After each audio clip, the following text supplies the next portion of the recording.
Assalamualaikum warahmatullahi wabarakatuh. Alhamdulillah malam hari ini kita bisa kembali kumpul di majlis ini dan kita belajar kitab Riyadhus Shalihin.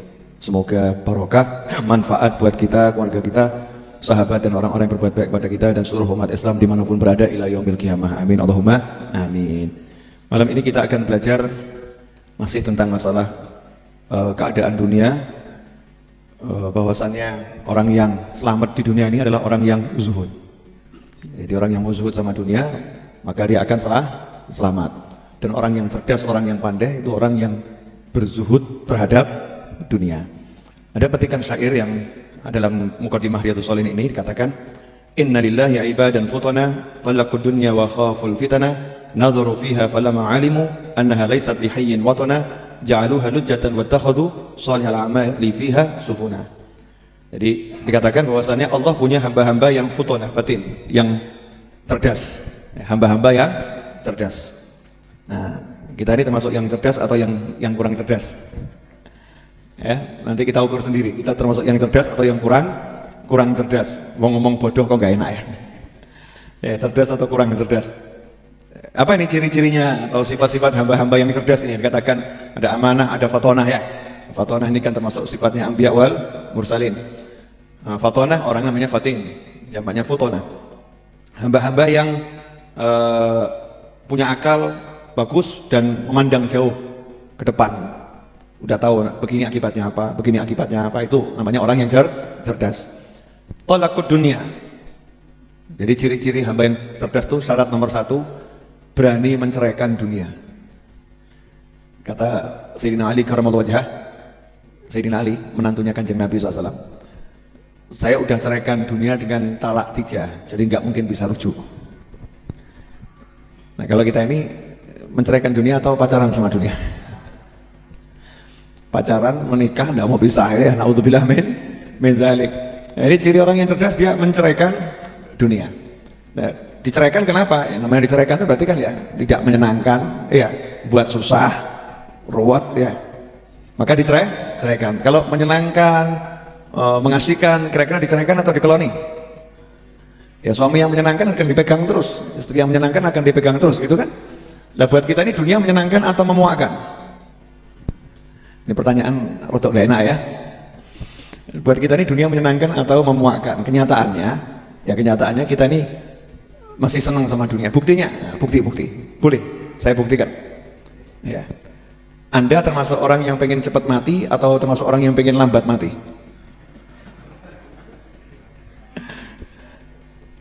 Dah begini. Kalau misalnya memang ketentuannya harus mati itu ya. Ya memang semua pas mati ya, harus mati.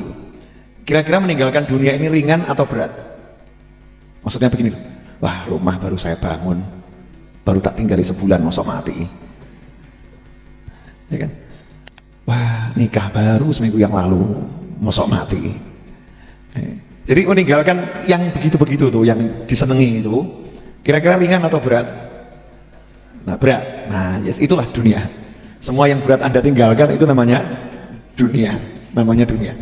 Nah orang-orang saya enggak, dunianya udah ditalak 3, jadi sudah tidak boleh kumpul, tidak boleh kumpul, udah ada bye dunia, kita nggak bisa rangkul-rangkulan lagi, udah ditalak 3. Para ulama mengatakan ketika Rasulullah SAW itu mi'raj, Kanjeng Nabi SAW kan lihat ada ajuz, nenek-nenek. Kalau pikir itu gadis, ya. Kalau ajuz berarti nenek. Ada nenek-nenek gitu. Maka nanya sama malaikat Jibril alaihissalam, siapa nenek-nenek itu?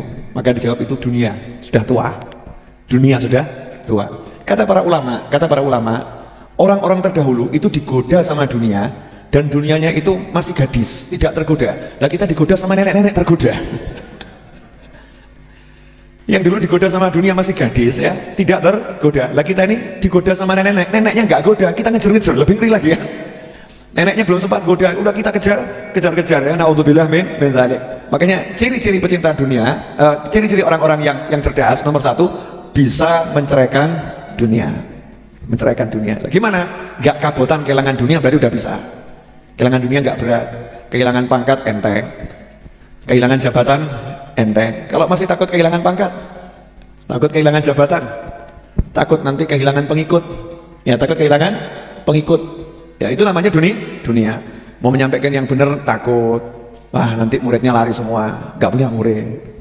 Nah ini namanya dunia, muridnya bagian daripada dunia. Naudzubillah min dzalik. Jadi ketakutan kehilangan, ya kehilangan sesuatu yang bukan karena Allah Ta'ala, maka ini bagian daripada dunia. Nah, wa khaful fitnah, mereka takut, ciri orang cerdas takut pada fitnah, berbagai bentuk ujian-ujian yang menyesatkan, ya ujian-ujian yang menyebabkan orang tersesat. Fitnah-fitnah banyak kan, fitnah di dunia ya. Ya contohnya fitnah orang ganteng itu ya fitnah, ya harta itu fitnah, pangkat itu juga fitnah. Jadi takut sama dikasih jabatan tuh mikir. Orang sekarang mengejar jabatan, dikasih jabatan aja mikir, nolak.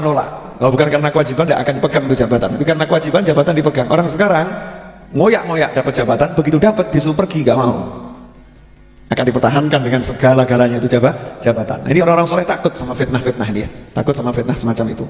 Nadharu fiha, mereka perhatikan di dunia. Nadharu fiha, melihat dunia, dilihat betul, dilihat, diperhatikan. Falamma alimu, ketika diperhatikan berarti mereka, oh ternyata dunia itu seperti ini. Pertanyaan, kapan terakhir kali Anda memperhatikan dunia? Halo, nggak pernah. Misal Anda mencintai seseorang, terus Anda perhatikan betul, oh ternyata welek, reot, peot, ya, oh jahat, oh nggak takwa, oh ketaan welek kabeh, semua jeleknya kelihatan. Kira-kira bagaimana? Masih betah sama kekasihnya itu? Hah? Enggak, terus? Bye-bye, kan begitu ya? Tapi kalau diperhatikan, oh menyenangkan, oh orang yang baik, oh wajahnya dilihat semakin teduh gitu ya, semakin jatuh cinta, kan begitu. Nah, orang-orang soleh memperhatikan dunia, dilihat dunia. Apa kesimpulannya? Nah ini menarik. Syair ini menyimpulkan tentang dunia, singkat tapi syarat dengan makna. Kesimpulannya begini, annaha laysat li hayyin watana. Di dunia itu kan ada manusia yang tinggal sementara, hidup. Ada manusia yang hidup, li hayyin, orang hidup. Ternyata buat semua orang yang hidup di dunia ini, dunia itu entah di bumi, entah dia di bulan, entah di mana ya, di laut, di darat, di laut, di udara, pokoknya tinggal di dunia yang hidup itu. Ternyata dunia itu bukan tempat tinggal yang abadi. Kata hubbul watan minal iman, cinta tanah air bagian daripada iman. Menurut ahli tasawuf, hadis ini bukan berarti tempat di mana kita dilahirkan, bukan tempat di mana kita tinggal, sebab kita di situ nggak tinggal, cuman parkir sementara. Betul kan? Parkir sementara. Ini tasawuf ya, tasawuf. Itu hadisnya artinya bisa macam-macam. Artinya cinta tanah air, NKRI itu harga mati. Itu harus kita cintai bangsa kita ini dengan sepenuh cinta. Ya selama padahal bangsa ini insya Allah selalu kita cintai. Cuman orang-orangnya saja yang kadang harus kita pilah-pilah. Ya harus kita pilah-pilah. Kalau sesuai dengan ajarannya Allah ya kita cintai. Ya kalau tinggal di negeri ini enggak sesuai ajarannya Allah ya jangan dicintai. Ya jangan dicintai. Nah, mencintai tanah air dalam hadis tersebut sebagian ulama ahli tasawuf mengartikan tanah air ada tempat tinggal abadi, bukan tempat tinggal sementara, dan negeri asal. Dari sana kita berasal, dari sana kita berasal. Nanti kita akan kembali ke sana. Itu yang harus dicintai. Mencintai tanah air itu bagian daripada iman. Kalau mencintai dunia bagian daripada kerusakan. Mencintai dunia bagian daripada kerusakan. Kalau mencintai tanah air bagian daripada iman. Nah tanah air kita mana? Tempat di mana kita berasal, betul kan? Nah kita berasal dari mana? Dari alam akhirat, dari alam ruh, dari alam ruh. Nanti kita akan kembali ke sana. Makanya di Al-Quran kalimatnya itu bukan pergilah, hei nafsu yang tenang, ya ayatuhan nafsul mutmainnah, wahai jiwa yang tenang. Allah nggak mengatakan pergilah. Kalau meninggal tuh ya orang soleh bukan pergilah, tapi irji'i, kembalilah. Jadi kata irji'i dari rujuk, pisah balik, ya pergi meninggalkan rumah kemudian balik, itu namanya rujuk. Di Al-Quran atau katakan irji'i, kembalilah kalian, berarti tadinya pergi terus kembali, berarti negeri asal kita yaitu alam akhirat, itu alam ruh, itu negeri asal kita. Nanti kita akan kembali ke sana.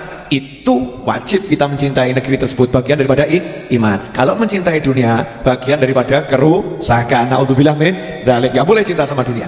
Nah yang bisa membuat kita nggak cinta sama dunia apa?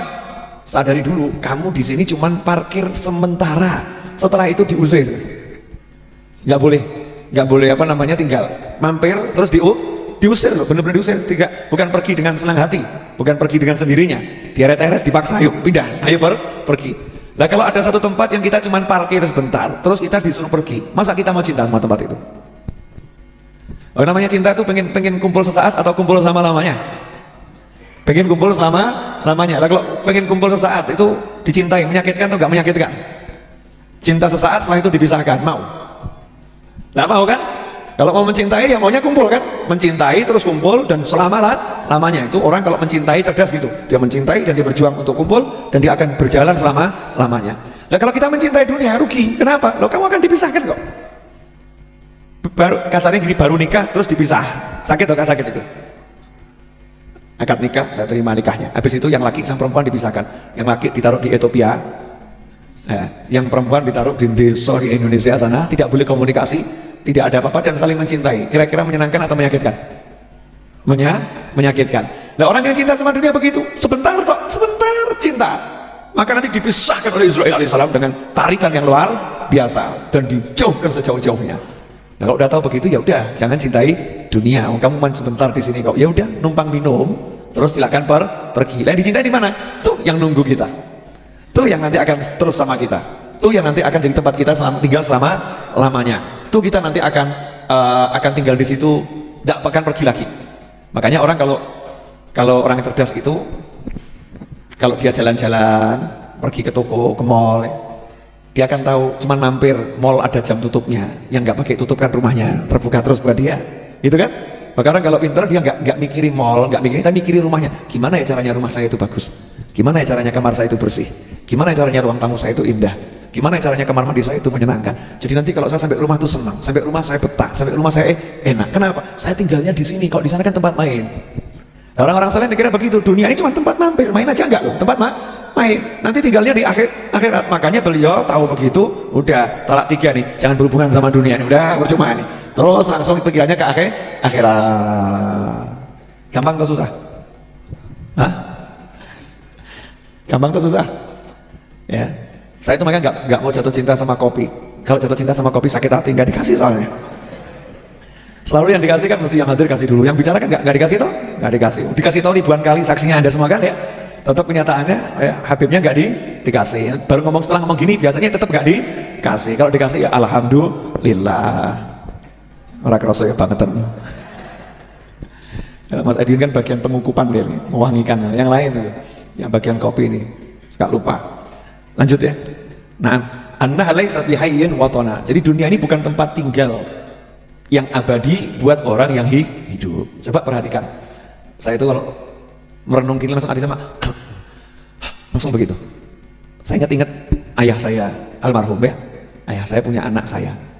Saya tambah gede, ayah saya langsung udah siap-siap bariki uripki jatahmu. Ya. Kontraknya bapak ini tidak tahu tinggal berapa tahun lagi, terus pindah. Ngomongnya gitu.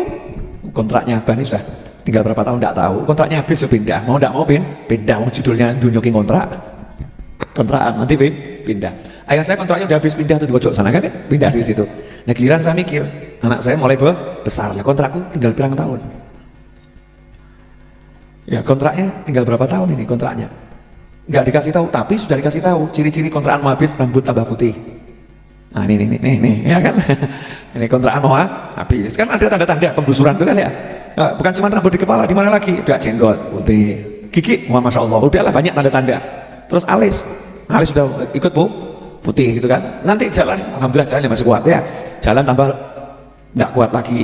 Nafas, oh calon manten, alhamdulillah, masya Allah yang Jumat kita promosikan. Sini, coba Gus, sini dulu perintah ini. Gus, sini, nanya, sudah laku belum? Belum. Jadi peluang masih ada buat yang lain ya. Makasih. Sudah mulai ada yang nanya nomor teleponnya, tapi katanya belum klik ya. Belum klik. Ya mudah-mudahan cepat dapat jodohnya. Amin. Yang solihah, bisa bahagiakan dunia akhirat. Nah jadi ciri-cirinya badan semakin lemas, ya kan? Nanti jalan tidak bisa tegap lagi, semakin bungkuk. Biasanya lari itu kuat, ini lari bisa ngos-ngosan. Nah itu sudah tanda-tanda malaikat Israel udah ngasih tahu, sudah saya kirim putusan ngasih tahu kontraanmu entek. kontrakmu sudah mau habis, jadi elingo. Begitu mikir gitu mak, kontrakku mentek. Terus nanti kalau entek gimana ya? Ya? Kalau udah entek, nggak bisa nambah kontrak lagi soalnya. Mau nggak mau kan pindah. Nah ketika tahu kontraknya mau habis terus mau pindah, kan mestinya bukan mikirin, bagusnya kan di sini sama Allah akan dikasih tempat tinggal abadi. Kamu di sini kontrak, saya siapkan tempat tinggal abadi, gitu kan? Tinggal kamu pilih di perumahan yang menyenangkan atau perumahan penuh dengan siksa, kan begitu. Kalau kapling yang bagus namanya surga, yang jelek namanya neraka. Lah kamu pilih yang mana? Pilih surga, ya udah. Sekarang ya siap-siap. Kirimkan tuh batu batanya buat bangun rumahmu di sana. Nah cara berpikirnya orang-orang soleh itu begitu, simple ya, sederhana. Lah kita jenengan sakit nopo mikir rada abot. Sederhana ya. Nah, ketika tahu, oh ternyata di sini cuma mampir sebentar, nanti akan pindah ke akhirat. Ja'alu halujatan wa takhadhu shalihal a'mali fiha sufuna. Maka mereka jadikan dunia ini seperti apa namanya laut tuh. Seperti laut. Nanti kan orang ada tepi laut. Ya, ada tepi laut. Mau tidak mau harus lewat laut ini, harus lewat laut. Makanya biar bisa sampai tepi laut, maka mereka naik naik kapal di atas laut. Nah, biar nanti naik kapalnya itu cepat, kapalnya besar, sampainya itu juga enak ya, kapalnya bagus, maka mereka pilih kapal yang bagus. Nah, kapal yang bagus itu apa? Sholihal a'mali fiha sufuna. Mereka jadikan kapal-kapal mereka di dunia ini yang nyeberangi lautan tersebut adalah amal-amal yang soleh. Amal soleh itu kendaraan yang menjadi tunggangan kita menuju akhirat. Pertanyaan, faidha kana haluha ma wasaftuh, kata Imam Nawawi. Nah kalau keadaan dunia itu seperti yang sudah saya jelaskan begitu sifatnya. Wa haluna wa ma khuliqna lah ma qadamtu. Kalau kondisi kita dan kita ini diciptakan untuk apa tujuannya? Seperti yang sudah saya paparkan di depan, kata Imam Nawawi kan sudah dijelaskan, manusia diciptakan untuk ibadah. Fahaqqun 'alal mukallaf an yadhhaba bi nafsihi madhhabal akhyar. Karena itu orang yang cerdas sudah seharusnya, sepatutnya, sepantasnya orang-orang yang cerdas tersebut membawa dirinya untuk menempuh jalannya orang-orang yang baik. Dirinya diajak untuk menempuh jalannya orang-orang yang baik. Diri ini perlu diajak, kalau tidak diajak tidak bisa. Tidur, dituruti ya tidur terus, betul kan? Mulut diem, dituruti ya diem terus, harus diajak. Ayo istighfar, astagfirullah, harus diajak. Ayo bangun sholat, itu kan harus diajak. Mas Roni volumenya terlampau keras. Nah, wa yasluka maslaka ulil nuha, dan menempuh jalannya orang-orang yang berakal, wal absar, dan punya pandangan hati. Ya, orang berakal dan punya pandangan hati. Itu orang kalau nggak punya pandangan hati itu nggak bisa bedakan mana yang benar, mana yang salah.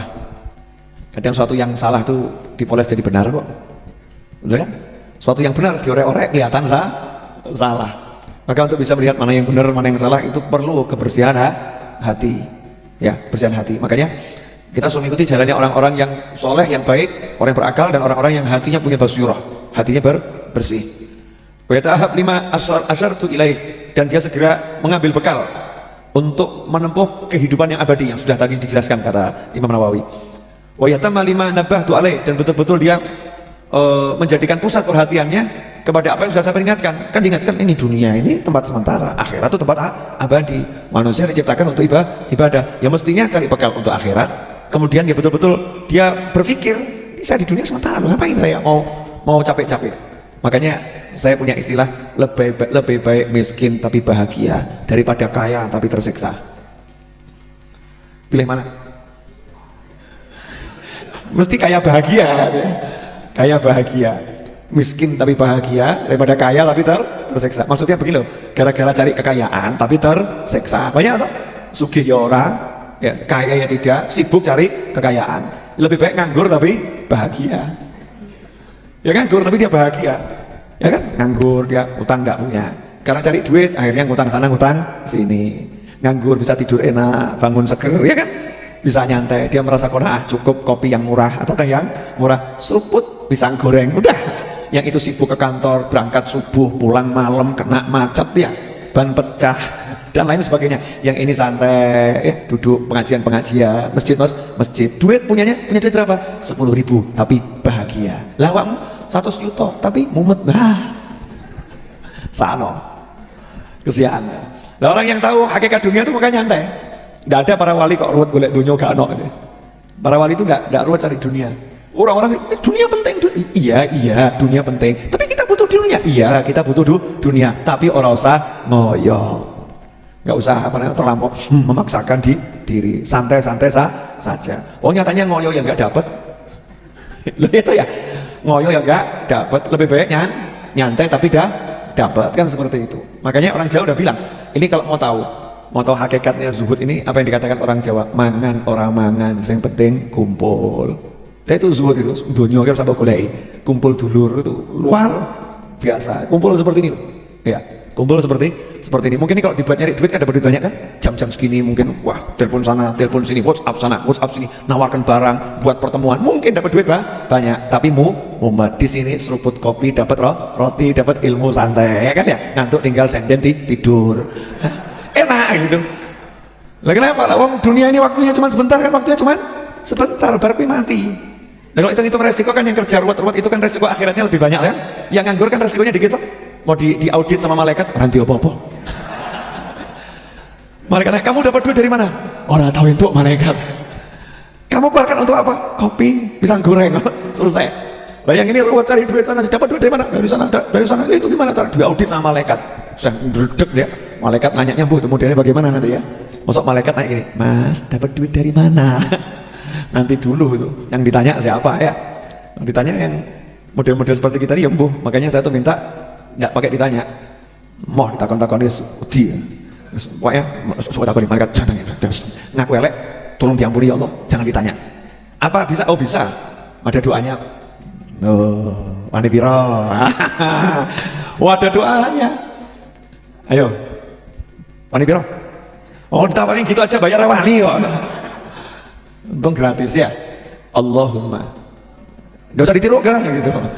Kalau mau ntar saya catatkan. Perkara bagikannya wallahu alam kan cuma nyatat itu kan. Bunyi doanya begini, Allahumma ya Rabba kulli syai'in bi qudratika ala kulli syai'in ighfirli kulla syai'in wa la tas'alni an syai'in wa la tuhasibni fi kulli syai'in wa'tini kulla syai'in. Keren itu doa. Duhai Allah, ini doa ngalem wa maksud. Doa ngalem dan maksud. Allahumma ya Rabba kulli syai'in. Saya hampir nggak pernah ninggalkan habis sholat ini. Ya hampir nggak pernah, bukan nggak pernah, hampir nggak pernah ninggalkan. Allahumma ya Rabba kulli syai'in, duhai Allah yang maha memelihara segala sesuatu. Jadi pemiliknya segala sesuatu, yang punya segala sesuatu, Tuhannya segala sesuatu. Bi qudratika ala kulli syai'in. Ya Allah, engkau kan yang menguasai segala sesuatu. Engkau yang menguasai segala sesuatu. Maka berkat kemampuanmu menguasai segala sesuatu, ighfirli kulla syai'in.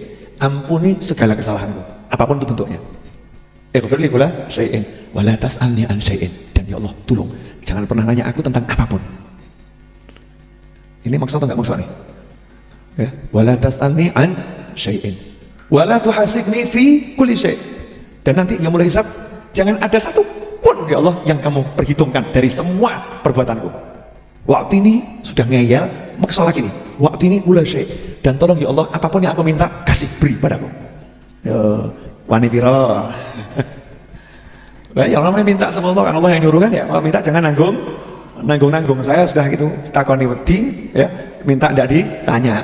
Ya biasanya kalau orang digerakkan lidahnya untuk minta itu tanda dikasih. Rabi'ah Adawiyah radhiyallahu ta'ala pernah ditanya, "Wahai Sayyidah Rabi'ah, kapan kami tahu doa kami itu dikabulkan sama Allah?" Maka dijawab, ketika engkau sudah digerakkan untuk berdoa, saat itu sudah dikabulkan. Karena Allah udah berkata, "Ud'uuni astajib lakum." Jadi setiap ada orang yang lidahnya minta, itu pasti dikabulkan. Bisa dikabulkan, minta loh ya. Kalau ngelamun namanya bukan minta, lain. Allahumma ya Rabba kulli syai'in bi qudratika ala kulli syai'in. Itu ngelamun itu. Kalau artinya nggak ikut namanya ngelamun, bukan minta. Nanti namanya ngomyang. Ya, bukan tomyang, bukan ya.